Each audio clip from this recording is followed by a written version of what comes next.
Welcome to The Explainer. Today, we are embarking on a massive brain reboot. We're going to take a hard look at some of the most deeply ingrained facts we've all believed since childhood, and we're going to see how they actually hold up to reality. Get ready to do some major unlearning with me. So what if everything you learned in kindergarten was a lie? Well, okay, maybe not literally everything, but a shocking amount of what we just accept as common knowledge is actually the result of brilliant marketing, really old superstitions, or just straight-up Hollywood movie magic. Let's dive right into this journey to unlearn these societal misconceptions and discover the truly fascinating science and history hiding right underneath.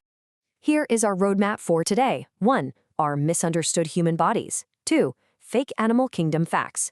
3. Hollywood myths and history. And finally, number 4, the headless chicken anomaly. Let's get right to it. Okay, Section 1, our misunderstood human bodies. Let's look at some human anatomy myths. You've heard it a million times, right? Breakfast is the most important meal of the day. It sounds like an absolute golden rule of medical science, but it's not. This idea actually started back in the late 1800s with John Harvey Kellogg. Yep, the cornflakes guy. He was pushing breakfast hard. By the 1900s, food companies realized they could sell an absolute mountain of cereal if they convinced everyone it was medically essential. It worked so perfectly that skipping breakfast still feels kind of like a crime today. But modern science just doesn't back this up. Eating breakfast isn't some magical key to weight loss or a longer life. Your body runs on the energy from the food you eat over time, not the 8 a.m. clock. In fact, lots of people thrive on intermittent fasting, which is literally just skipping breakfast. If you're hungry, eat. If you're not, feel free to skip it.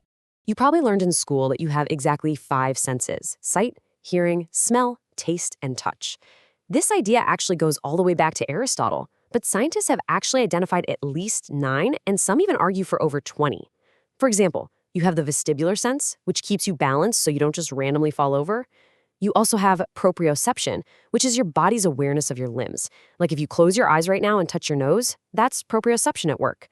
We also have thermoception for feeling temperature, nociception for pain, and interoception, which tells you when you're hungry or need to take a breath. Honestly, if we truly only had Aristotle's 5 senses, just walking in a straight line would be a complete nightmare. Okay, you've probably heard that your blood is blue until it hits the air. And honestly, look at your wrist right now. It totally makes sense why we think that.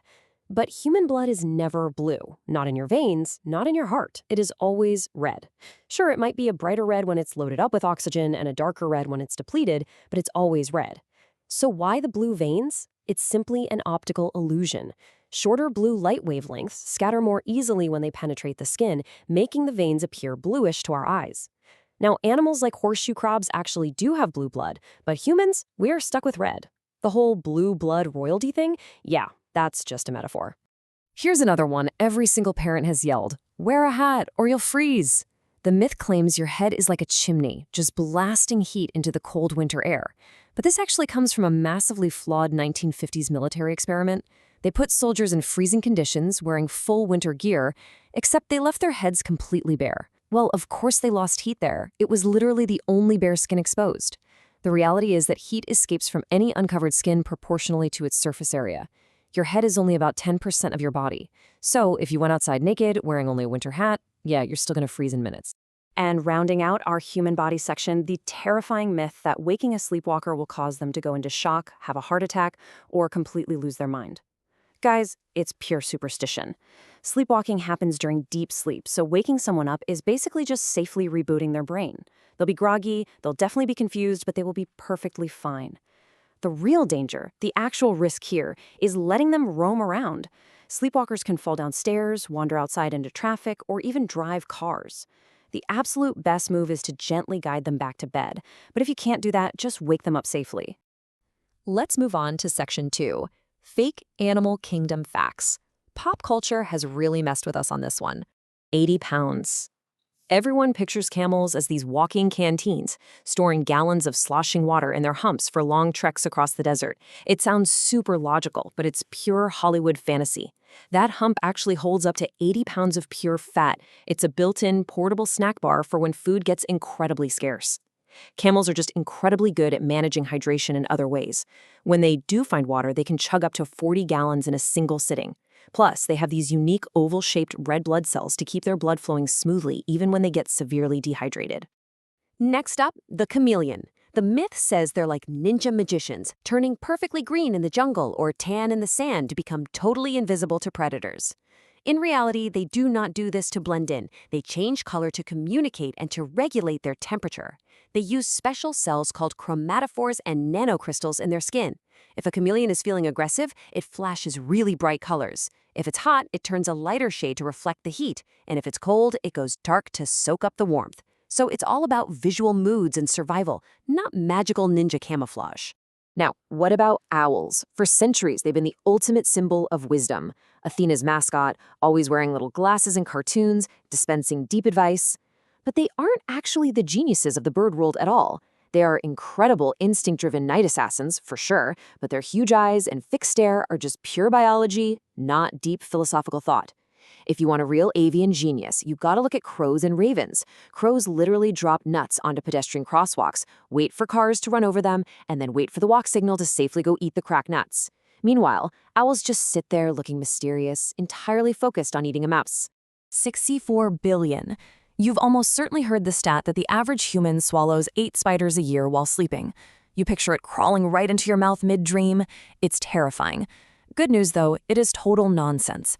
Spiders hate vibrations. Your breathing, your snoring, your heartbeat, all of it sends them running in the opposite direction. To a spider, a warm, wet mouth full of teeth is a literal nightmare. So where did the 8-a-year average even come from?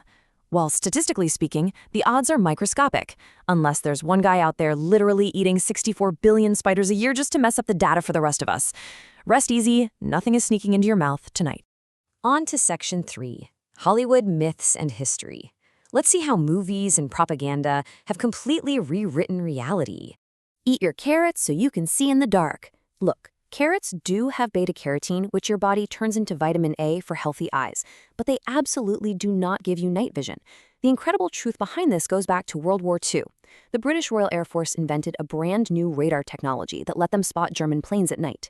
To keep this massive technological advantage a complete secret, they created a cover story. They told the public that their pilots just had super night vision from eating tons of carrots. The propaganda worked so well that everyone swallowed it whole, and we are literally still repeating this wartime lie to our kids today. The only thing eating too many carrots will give you at night is orange teeth. Now, this brilliantly illustrates exactly why you shouldn't trust movies for medical advice.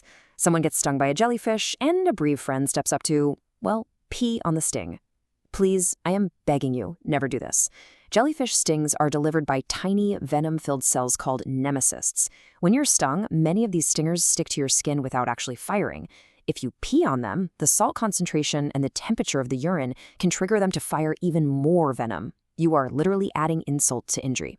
The actual science-backed 3-step survival method is 1. Rinse with seawater, absolutely not fresh water. 2. Soak the area in hot water to break down the toxins. And 3. Use vinegar for certain species. Let's keep the hero pee moment out of it, okay? Hollywood loves to tell us that a shark can smell a single drop of blood from miles away, locking onto you like a GPS tracker.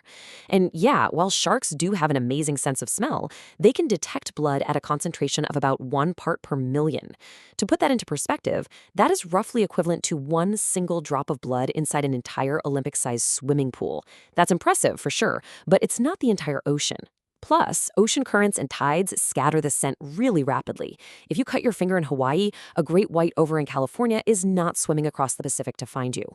Let's move to a classic pirate trope, walking the plank. The dramatic drum roll, the sword at your back, the slow walk to the shark-infested waters below, it is iconic, but it's mostly totally fake. Real pirates were running an illegal, extremely fast-paced business. Time was money.